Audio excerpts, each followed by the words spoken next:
Assalamualaikum warahmatullahi taala wabarakatuh. InsyaAllah kita berjumpa lagi di dalam lab sessions. This is our last lab sessions. Topics using DDL statements to create and manage tables. Okay, so this is lessons 010 week 11. Alright, so previously, before this, I already covered the topics DML. Okay, stand for Data Manipulation Language. So for today, I will cover topics using DDL. Okay, stand for Data Definition Language. Okay, in a simple words, right? So you can imagine. So for DML, we try to manipulate the data, and for DDL, just imagine one keyword is a table. So what is table? Meaning that we need to create, delete, drop table, and so on. Okay, so the way how to we want to create a table. Okay, right. So without further ado, right. So let's continue with lesson 10, week 11. Okay, so the topic is using DDL statements to create and also manage. The keyword is table. So DDL stand for Data Definition. Okay, Data Definition Language. Okay, next. Okay, so this is the objective for these lessons. Alright, so number one, okay, categorize the main database objects. Review the table structure, okay, list the data types, create a simple tables using SQL, okay, explain how constraints are created, and also describe how schema objects works.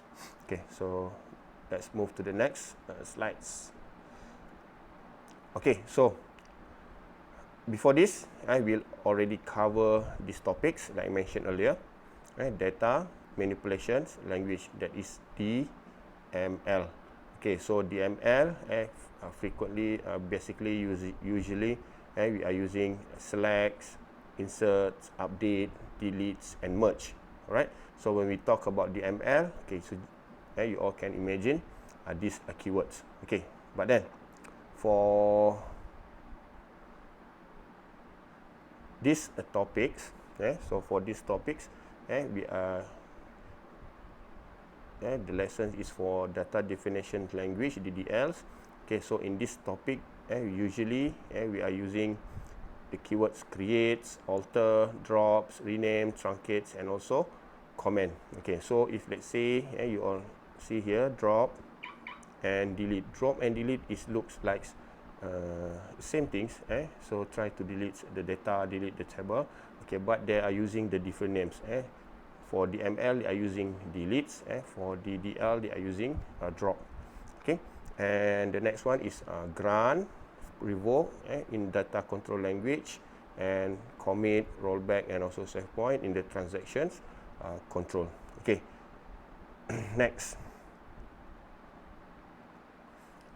Okay, lesson agenda for today. So maybe for part 1, I will cover database object, create, and also maybe data types. Okay, the rest will be covered in part 2. Okay, next. Okay, so this is the database objects. Okay, the naming rules. Okay, before that we look into the database objects. Okay, number one, the objects, we must have a tables, basic units of storage, composed of rows. Okay, row. And number 2 is a view, logically represents subsets of data from one or more table. Okay, so we have representations for the subsets to view more tables. Number 3 is a sequence, generate numeric value, number 1, number 2, number 3, and so on. Index, okay, improve the performance of some queries. And the last one is a synonym, give an alternative names to an object. Okay, so we need to give names using the naming rules. Okay, next. Okay, so for the next lessons, yes, this is naming rules. Okay, what is naming rules? So before we create a tables, okay, we must think about how to give names to the tables and also the columns. Okay, so we must have something what we call as a rules to follow. Okay, so for tables names and also column names, number one, okay, must begins with a letter and be 1 until 30 character long. Okay, so it should be begins with the letter. So the letters, it should be 1 until 30 character long. Okay, so we can use a shorter names and shorter letter, but depends on the situations. Okay, number two, must contains only A to Z, a capital letter, small letter, 0 to 9 is number, and also any legal character, but their usage is discouraged. Okay, so please, if let's say we need to use this character, okay, we must use carefully. It is not discouraged to use these kinds of character, but it is legal character. Okay, so normally people don't simply use these kinds of character. Okay, number three, must not duplicate the names of another object owned by the same user. Owned by the same user. Okay, if let's say user one use student. Okay, please, if let's say you are a user number two, please don't use student anymore. Okay, so something like that. Please, not duplicate the names of other object. Okay, number four, must not be an Oracle Server reserved word. So Oracle Server reserved word, there's a lot of Oracle reserved words, like for example, Slack, okay, from, where, okay, character, and so on. Okay, so all the reserved words based on the Oracle. Okay, so the next one, naming guidelines. Okay, naming guidelines.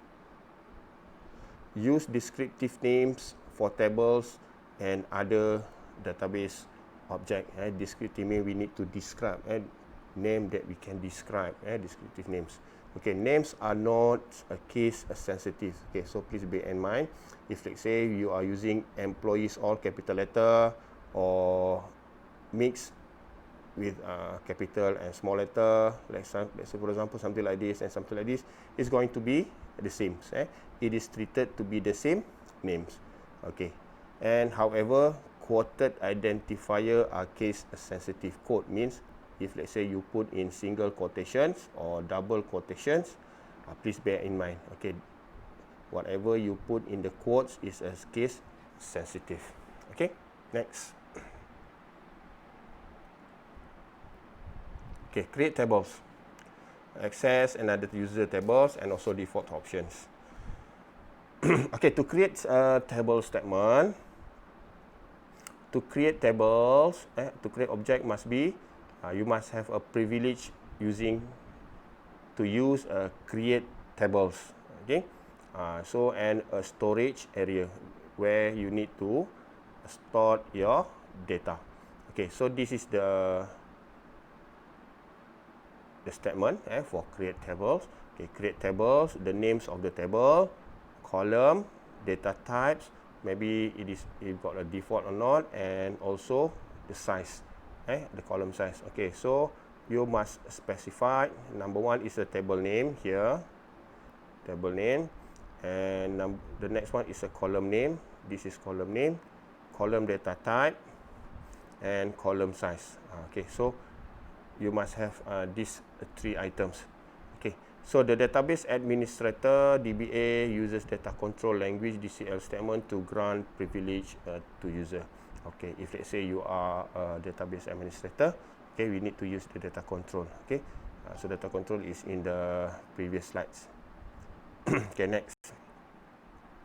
Okay, referencing another user tables. If let's say you want to make a reference, okay, tables belonging to other user are not in the user's schema.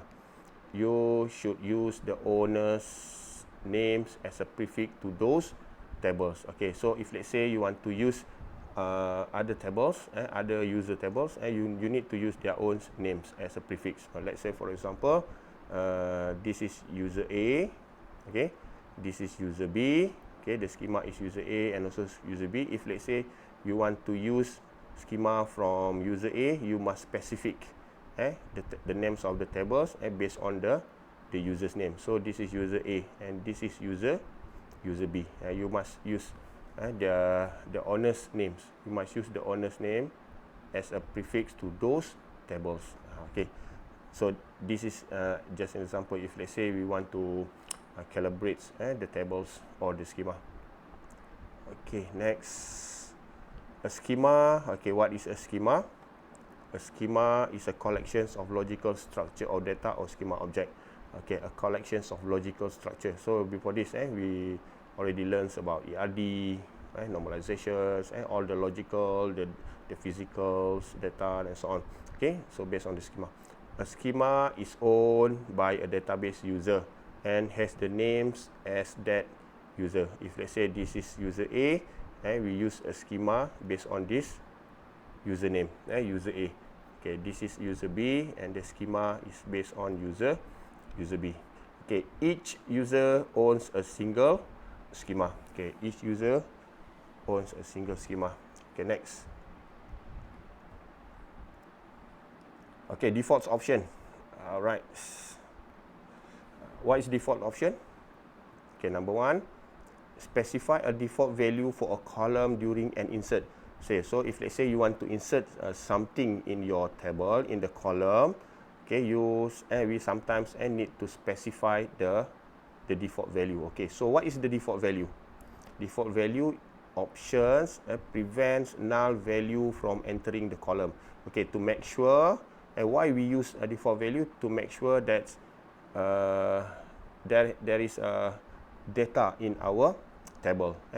So to prevent the null value from entering the column. So if let's say we just leave it something like that, okay, automatically the null will take place in your table or in your row. Okay, when a row is inserted without a value for the column. Okay, so please make sure if let's say you want to put something, you must make sure to at least to fulfill all the value in the columns or in the row. Okay, so in this example, okay, what is the default? Okay, let's say we have hire date. This is column. Okay, and this is the date. Okay, we just put the defaults here. The default is sysdate. Okay, sysdate means every time the system, the SQL, the database see the keywords sysdate, it will automatically put the system date. So if let's say today 16th of June, let's say for example 2020, so system database will input the system date. Right. Default can be a literal value, expressions, or SQL functions. Okay, so it can be a literal value, expressions. If let's say we have expressions, and also SQL function. There's a lot of function here. Okay, so cannot be the names of another column or pseudo column. Okay, let's say before this we have column names student, so we cannot use the default student anymore. Okay, and also or pseudo columns such as next val, curve val, and so on. Okay, the next one, the default data type must match the column data types. If the columns data types is text, the defaults must match the text. If let's say the data types is number, the default data types must match number. Okay, and so on. Okay, so this is the example here. Create table. Okay, the names of the table is hire dates. This is the column ID. Alright, so we have data type here is a number, and this is the size of the columns. 8 is the size of column. Okay, so I repeat again. Okay, if let's say you want to create a table, we want to create table, the names of the table is hire date. Okay, column number 1 is ID. This is column data type, and this is size of the column. So 8 mean the size of the columns is 8, and the size of the character for ID is 8. Okay, and then we have another column here, higher date. Alright, so the data type is date, and we put a default sysdate. So automatically, system will put sysdate, okay, in the higher date. Alright, so this is to prevent from null value from entering the columns. Okay, so every time they see the higher date, automatically they will put a default as a sysdate, and the table succeeded. Create table succeeded. Okay, next. Creating tables. The department tables. The department tables with 4 columns. Let's say department number, the name, locations, and create table. The create dates column has a default value, just like the previous example. If a value is not provided for an insert statement, the system date is automatically inserted. Okay, to what? To prevent the null value from entering the system. Okay, so it's similar to the previous one. Okay, we create a table. The names of the table is DEPT. So we have a column number 1, department number. Data type is number, and the size is 2. Next column is the name, varchar, size is 14. Location, varchar, size is 13. Size of columns is 13. And the last one, the fourth one, create date. Okay, the data type is date, and we put default sysdate here. So every time we provide the insert statement, okay, the date is automatically inserted. Alright, so this is what we call default system. And to confirm that the table was created, run the describe command. Okay, I just type describe DEPT, and the table automatically created. Okay, so followed our SQL here, statement here. We have department number, the name, location, create dates, kemudian and number, varchar, and also date. Okay, next.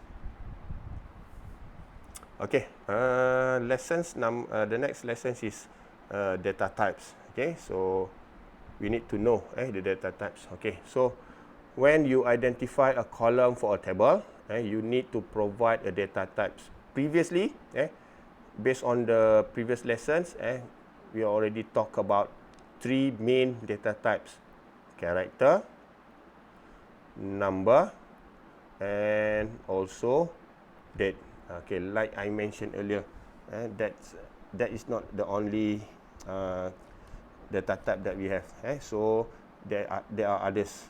Okay, so the another examples of data types is like you can see here, right?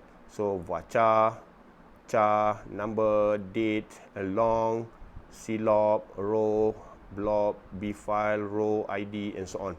So this is the descriptions for each of the data types. But like I mentioned earlier, normally, based on our previous lessons, we are normally using these 3 main data type: character, number, and also date. Alright. Okay, let's move to the next one. Okay, date time data types. Okay, you can use several date times data types, like for example, timestamp. The description for the timestamp is the dates with fractional seconds. Okay, we have a second in our data types. Okay, number 2, interval year to months. Start an interval of years and also month, interval between years and also month, and also interval day to second. Start as an interval of day, hours, minute, and also second. Okay, so this is based on the date time data types. Okay, so the next one. Okay, timestamp, start the year, month, day, hour, minutes, second value of the dates, data types, as well as the fractional second value. Okay, it is more details. It is more details compared to the date only. Alright, next. Okay, so lesson agenda for for the next lessons is overview of constraints, not null, primary key, foreign key, check constraint, and so on. Okay, so for this one, I will I will continue with this one, and then after that later maybe I will stop somewhere in between and continue with part 2. Okay, so let's move to the next one, overview of the constraint. Alright, what is constraint? Okay, so including constraints, okay, the Oracle server uses constraints to prevent invalid data entry into tables. Okay, why we use constraint? We need to prevent any invalid data. Let's say, for example, we want to put date, but then we entered a number. So the Oracle server will prevent that input because our constraint is date and not a number. That's the example. Okay, number 2. Constraints enforce rules at the table level whenever a row is inserted, updated, or deleted from the table. Okay, so to enforce the rules before we insert, update, or delete the tables. Okay, number 3. Constraint prevent the deletions of a table if they are dependencies. Okay, what it means? If let's say we have a dependence between table A and table B, alright, and then we want to delete table A, so automatically it will prevent the deletions for table A because okay, let's say this is our table A, this is table B. Okay, so table A and table B is dependent. Alright, so if let's say we want to delete, okay, we want to delete table A, so automatically constraint will prevent these deletions of the table because these two tables is dependent. Okay, so we can make sure that the table A is not simply deleted. Okay, just like that. Okay, next. Okay, the following constraint types are valid. Okay, we have 1, 2, 3, 4, and 5. Okay, number 1 is not null. Okay, we can put a constraint names is not null. The names for the constraint is not null. Okay, the column cannot contain a null value. If let's say we put not null, that column cannot contain a null value. There must be any value except null. Okay. Okay. Number 2 is unique. Specify a columns or combinations of column whose value must be unique for all rows. Okay. All the specified column and the value for that column must be unique. Let's say, for example, what is data that is unique? For example, email. Okay, if let's say we have a column names email, so all the data we must make sure the email's address is unique. Okay, so we can enforce this unique constraint. Another example is let's say unique. Let's say for another example is telephone number. Okay, if let's say we have a table column names telephone number, so we must make sure all telephone number in the data must be unique, so it's different from others. Okay, so that's what we call as a unique constraint. Okay, next is primary key. Okay, this is quite common, primary key and also foreign key. So I think I don't want to explain further about the primary key and also foreign key. So we have learned this before this in our first and second lessons. Okay, and number 5 is a check constraint. Check constraint is what? Is condition must be true, and we must make sure the condition must be true. Okay, like say for example, we want to check the value for the column must be positive only and positive number only. So if let's say we input negative number, okay, so the check constraint will prevent will prevent us from entering the negative value because we already put positive. Okay, next. Okay, constraint guideline. Number one, you can name a constraints or Oracle server generate a names by using sys_cn. Okay, so normally we need to name the constraint. Okay, so otherwise the constraint will be automatically generated by the Oracle server. Okay, so the syscn format where n is an integer so that the constraint names is unique. Okay, and let's say number 1, 2, 3 and so on. Okay, so based on the sequence, so to make sure that the constraint name is unique.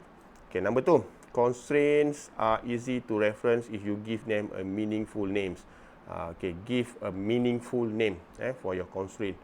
The third one, create a constraint at either the following time. Okay, this is quite important. Okay, this is quite important. Number one, either at the same times as the creation of the tables or after the creations of the table.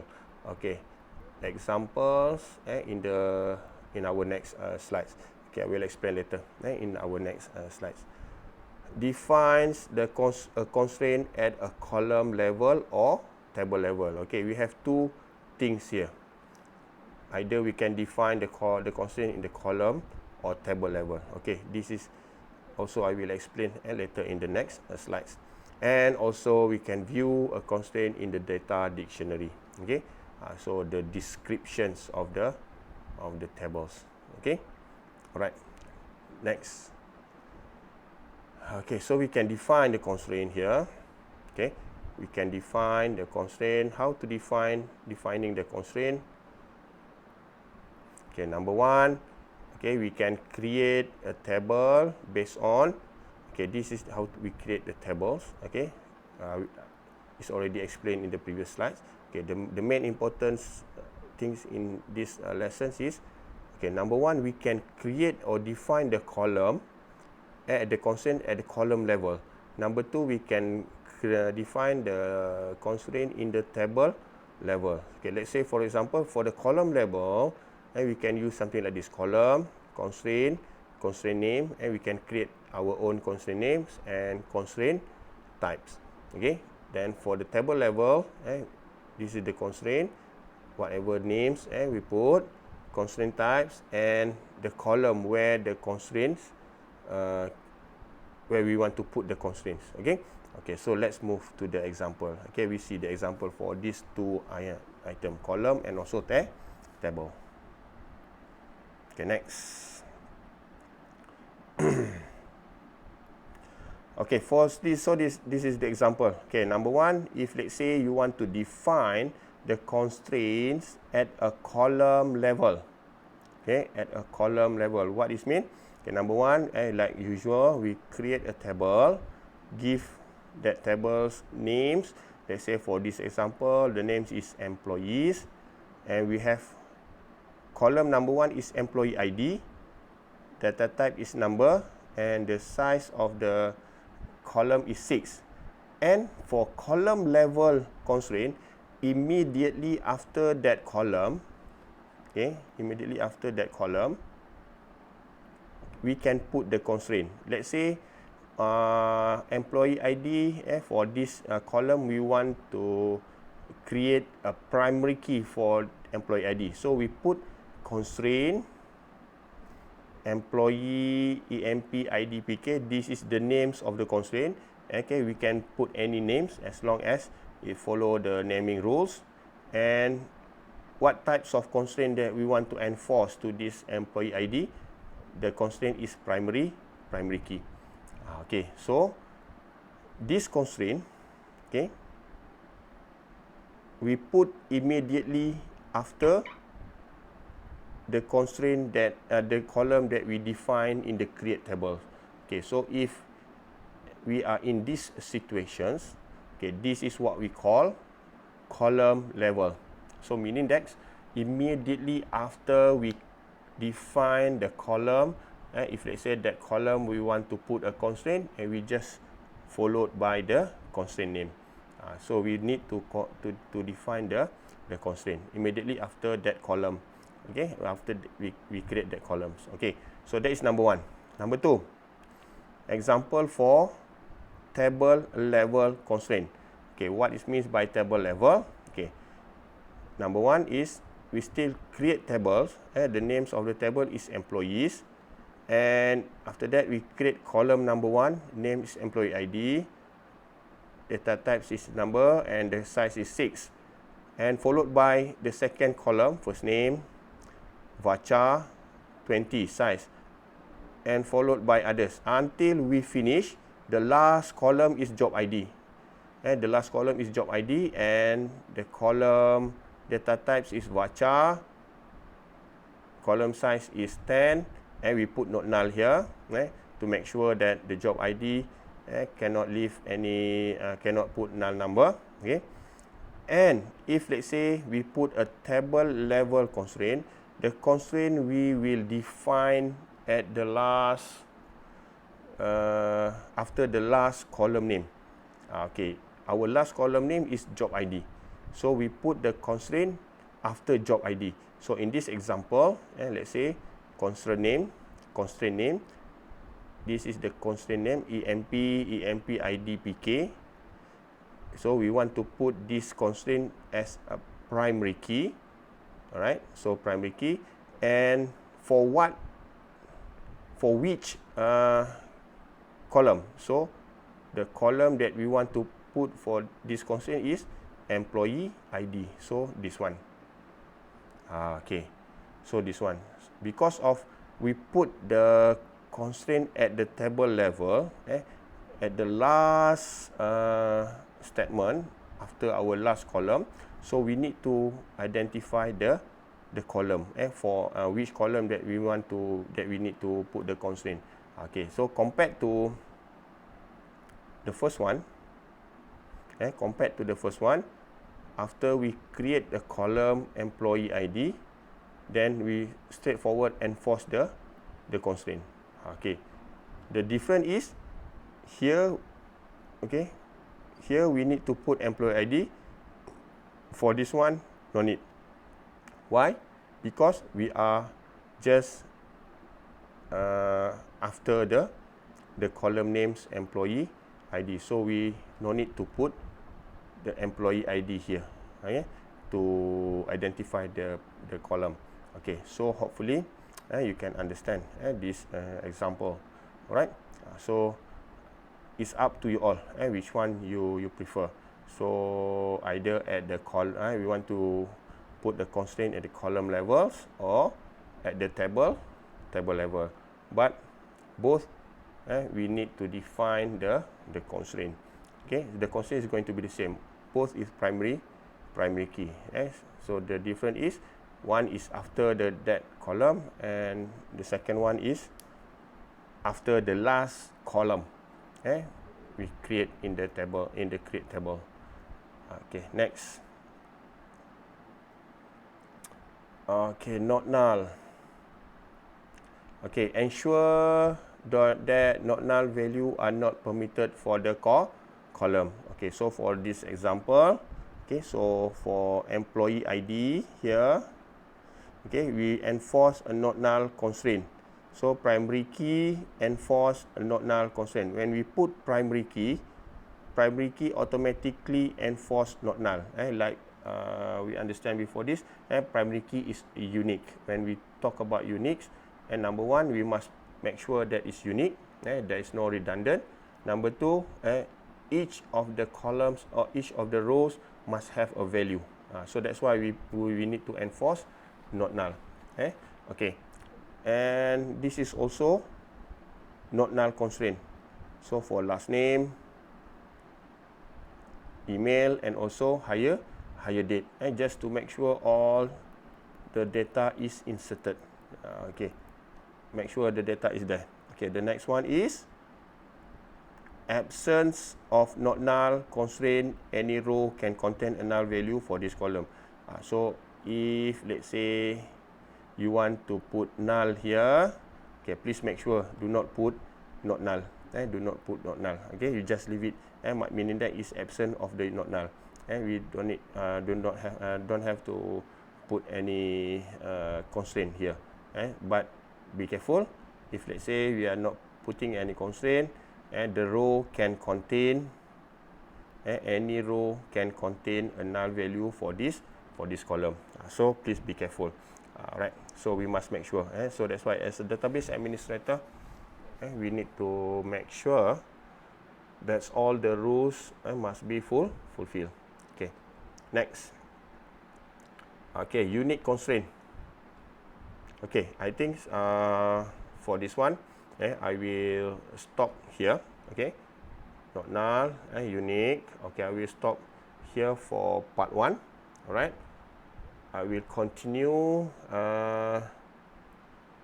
with part 2 immediately after this, and continue with the slide number 21, unique constraints.